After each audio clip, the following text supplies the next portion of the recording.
भोजपुरी फिल्मों की सबसे जबरदस्त कॉमेडियन अभिनेत्री रितु पांडे आजकल अपने अभिनय के बल पर लगभग हर फिल्मों में नजर आने लगी हैं। चाहे वे किसी भी स्टार की फिल्म हो, जैसे दिनेश लाल यादव, खेसारी लाल यादव, पवन सिंह, प्रदीप पांडे, चिंटू, विराज भट्ट, लगभग सभी के साथ अभिनय करते नजर आती हैं।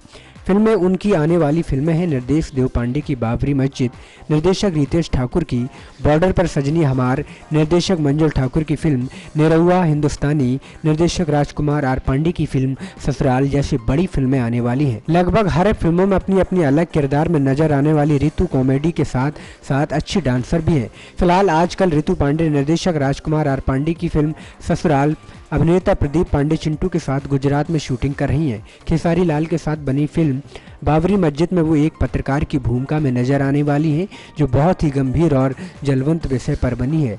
फिल्म की जिसका निर्देशन देव पांडे कर रहे हैं। नेक्स्ट 9 न्यूज़ के लिए अनुज मिश्रा की रिपोर्ट।